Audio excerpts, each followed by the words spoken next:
গঠন করার একটা প্রক্রিয়া কিন্তু শুরু করেছে। বিগত দিনে এই ফ্যাসিস্ট সরকারকে নেতৃত্ব দিয়ে বাংলাদেশে অবকাঠামোকে বিনষ্ট অবস্থায় তারা কিন্তু জাতীয়বাদী করেছে।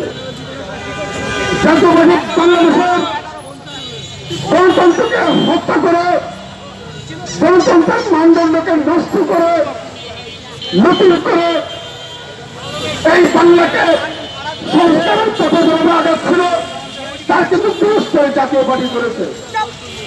বাংলাদেশ যখনই বিমানের দ্বার প্রান্তে এসে পৌঁছায় তখন এই ভারতীয় তাবেদারি শক্তিগুলো বাংলাদেশের উপর ভর করে বাংলাদেশের গণতন্ত্রকে হত্যা করতে চায়, গণতন্ত্রের কথা বলার মানুষগুলোকে দমন করতে চায়।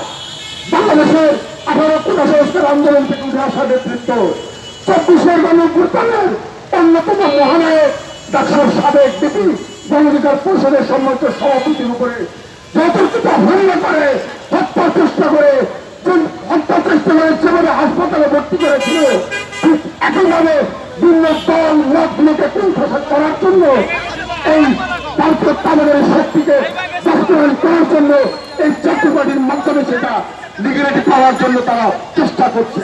আমি বলতে চাই, গণতন্ত্র যদি এভাবেই থাকে, গণতন্ত্রের বিরুদ্ধ অবস্থান যদি এভাবেই থাকে, তাহলে কখনোই দুর্বল নেপের মানুষগুলো তাদের ভাষাকে ব্যক্ত করতে পারবে না।